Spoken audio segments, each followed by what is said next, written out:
Hello and welcome back to another video. We are at Silverstone, but this time things are a little bit different.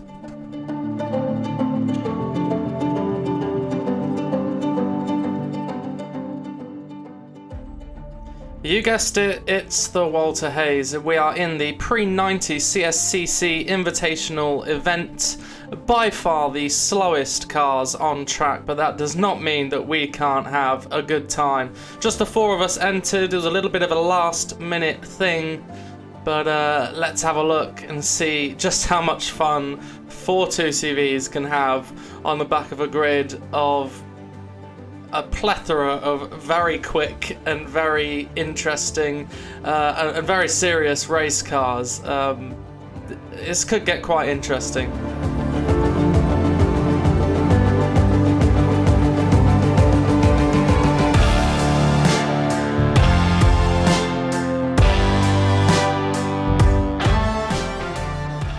So I won't show you the qualifying session because it was a little bit pointless, but the long and short of it is we all four went out together, completely forgot that it was a qualifying session, raced for the whole thing, didn't really put any laps in, and the lap time said that I was the slowest car. So starting dead last, first time ever, always a first for everything, but let's jump straight into the racing action and see if we can change that. I don't think we're going to get any higher than fourth from last, but let's see if we can win the 2CV race. Lots of lap traffic we'll expect over the next 25 minutes.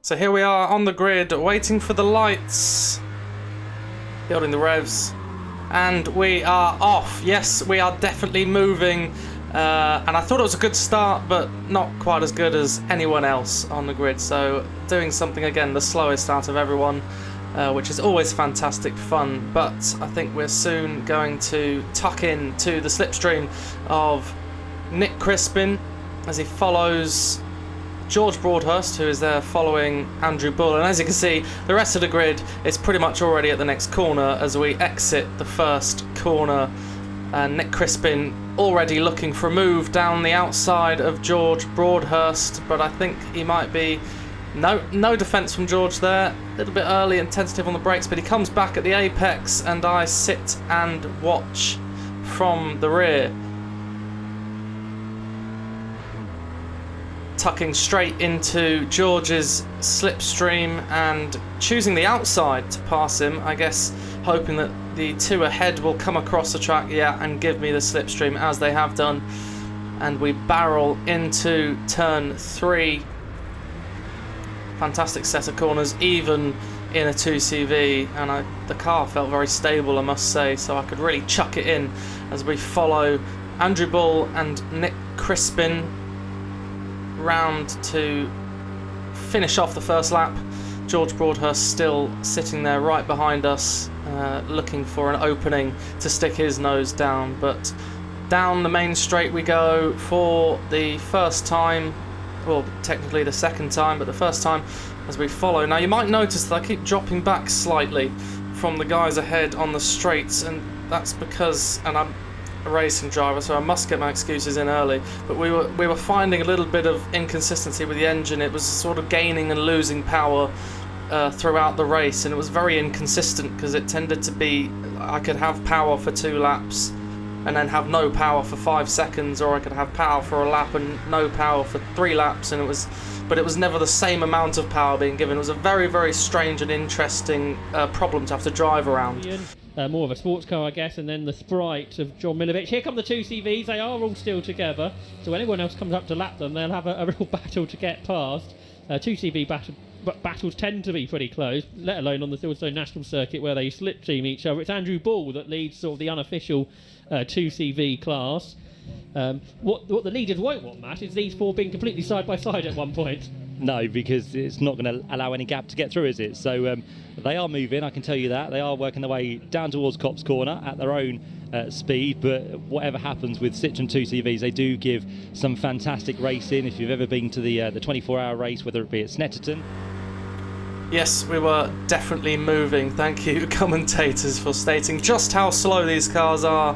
We are still doing 80-85 miles an hour down the straights, but again, compared to most other race cars and quite a few go-karts, it's not particularly fast, but they are so much fun as Bull goes wide on the exit of the hairpin there. And we're already getting lapped by the Escort and the Sport 2000 cars that were considerably faster than anyone else. They were properly having a good ding-dong battle the whole race, but I get a bit of a slipstream and decide to try and go around the outside of Bully, thinking against pushing Nick, but he brakes a little early. I choose the outside line, but Bully takes the inside and passes Nick back, and I have to settle for third as George Broadhurst looks for a move on the outside. And at this point, we're already having to check our mirrors every second for for traffic. We are the back markers because they were just swamping us the whole race, which was incredibly interesting to sort of navigate through the race. Closing in quite a bit under braking. I think this is the first point where I sort of realised that I had a lot more to give on the brakes, and I'd already experienced a couple of dropouts in power, so I was like, where can I make this up? If I can stick roughly to the back of them down the straights, I can try and throw something down the inside under braking, or just gain anything that I've lost and wait for a lap where I've got full power for the entirety of the lap. It's always very helpful, and getting lapped by a little bit more of the field already as we chuck it in. Bully has a look down the inside of Nick Crispin, and they make a little bit of contact, puts his car off balance, and he loses a bit of time, and I'm sort of looking for that inside line, but putting myself a little too tight, and then for losing the run out of the corner as Bully can just get his power down a little earlier, but sticking in that toe crucially.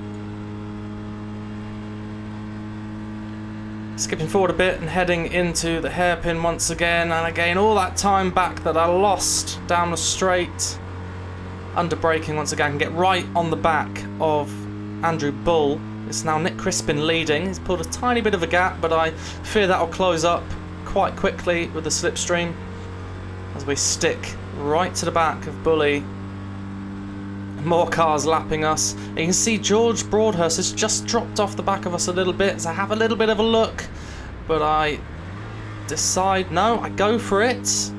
On the inside, really tight, lose the back end just a little bit, and we've got past Bully. I think there was a bit of a, I wasn't going to make the move, but then I saw he broke a little bit early and thought, well, let's just go for it, and stuck it down the middle. It paid off, but as I was saying, George Broadhurst just fallen off the back of us a little bit. He just got hampered by traffic in the wrong places at the wrong times, which is unfortunate for him, but we move forward. Hopefully he can catch up with us later on in the race. Heading back down into the final complex, and I've got a great run on the apex, and I decide I'm going to switch it to the inside and take that spot from Nick Crispin. I didn't think I'd be able to hold on to the lead of the two CVs, but I wanted to at least be at the front for one lap would be nice. So let's see if we can hold on to that for as long as possible.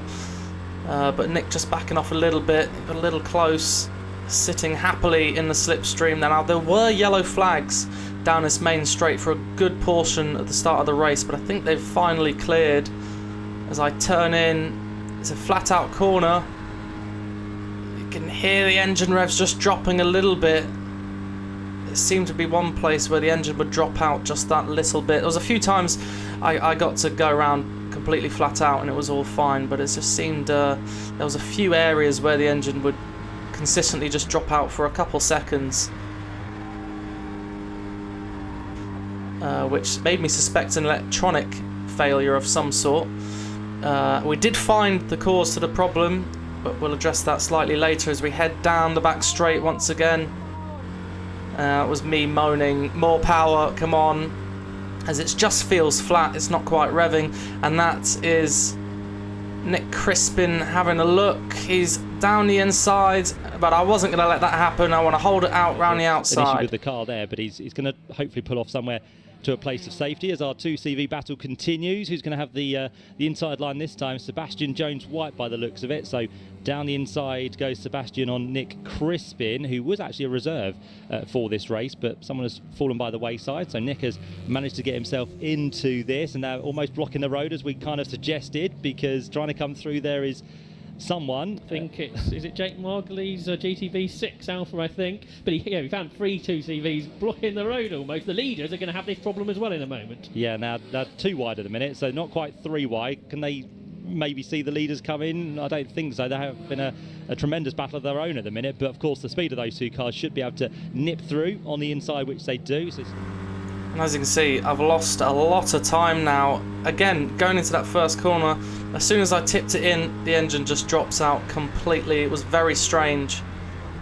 And I've lost a heap of time there as I get passed by the Lotus. And actually held up a little bit on the apex there, so I had to lift again, which isn't going to help. But I know that I can brake super late for this corner coming up, and I think I can get right on the back of them again, as long as I don't lose too much more time. Catching that slipstream just a little bit, and with a fair amount of power behind my foot at this point. So we hit the brakes to close in. My apex speed tended to be a lot higher than theirs, and we're closing. Bully's having a look around the outside. Is he going for the cutback? He's not quite close enough, and I probably shouldn't have looked at that. But we've managed to close that gap once again. The power out of the corner, lacking a little bit, but we'll do what we can to stick to the back of them down this main straight again. So more than half the race gone now. 11.5 minutes remaining out of the 25-minute race.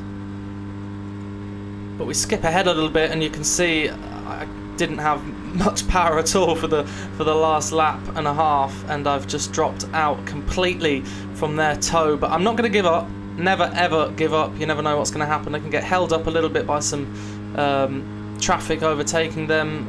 We're just as quick as them on the apex of the corner, but yeah, it's just down the straights where they get us, and I managed to close up a little bit down into the braking for the hairpin, and I've caught that slipstream from Andrew Bull again. More cars passing. Constantly your head is on a swivel, just looking left to right, down the middle, everyone everywhere, and then also having to race quite fiercely at the same time without ruining anyone else's race or causing an accident. But it was very interesting and quite hard work, I must say, but it was an amazing fun, I must say.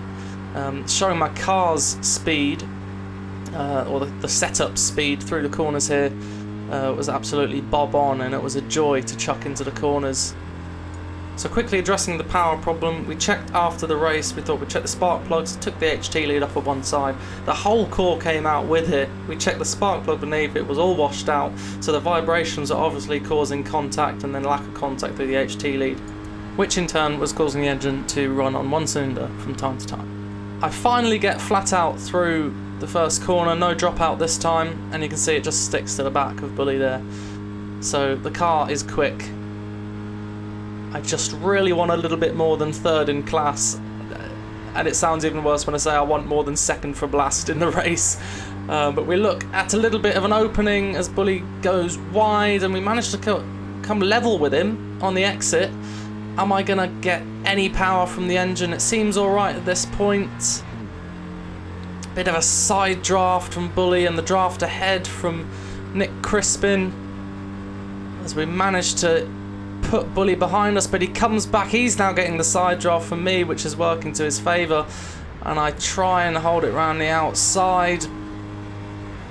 Do I hold it? A little bit of scrub here, and he's just got ahead, but he hasn't, because I've chucked it down the inside again, trying to get on the back of Nick Crispin as we exit the corner. A little bit of ultra defence there from myself. Bully probably quite frustrated at me for holding it so fiercely around the outside, but I had to do what I can to stay in the position I am. We've got a bit of power from the engine now, so we're going to use it whilst we got it in the slipstream of Nick Crispin. A couple of drops of rain, and he gets held up there by that, I think that's an Alfa Romeo. and I take that opportunity straight away. We're now level. A drag race down to the hairpin. This could get quite spicy. More cars. There's the Lotus again. A few laps later passing us. He's still on my outside and he brakes a little bit later, but I get the inside. And he cuts straight across the back of me. Textbook manoeuvre from Nick Crispin. Gets the run off the exit. I scrub wide. Now you can see a few drops of rain on the windscreen, which could make things a little bit more spicy, but I'm going to hold it down the inside. Bully sitting, watching, getting the double toe, pulls out, and now he is down the inside, so we're 3 wide going to the corner, and I decide not for me, thank you very much. I was not going to have a big incident there with the 3 of us. It's just an invitational, just a bit of fun at the end of the season, and I can't afford to rebuild my car, so I thought I'll just back out of this. I'm not going to have a big accident. I'm sure we would have made it through absolutely fine, but I'd rather stay safe and not get mashed by 2 2CVs, and there was the Mustang behind us as well that wanted to get past. So I thought I'll fight another day as we jump ahead a few more laps. Nick Crispin going down the inside of Andrew Bull. Andrew managed to hold that lead for a couple laps, and they start fighting here, so I capitalise, of course, and try and get right on the back of them again as they are still side by side coming out of the corner. Now I've got to pick a car to stick behind here. I've chosen Nick Crispin because he seems to have the more preferable line if I can push him ahead for the first corner, and we've got a little bit of power this time round. Lots of power actually. I think this is the only time in the race where the engine felt absolutely perfect, because when it's going fine it is absolutely brilliant. As I push Nick Crispin ahead, maybe pushed him a little bit longer than he wanted, but it's a flat out corner, so I thought he would have made it fine, and he holds on to first there, well, first in class I must say, and Bully tucks in behind him, and this time I actually backed out through that corner. It wasn't the engine dropping out, but I just backed off a little bit because there was a bit of rain and actually a bit of oil down, or a bit of fuel down on that corner from the previous lap, as I think Porsche had dropped a bit of fuel or oil as it retired, so it was a bit sketchy. Got a car coming down my inside, so I can't quite take the optimum line, giving him enough space.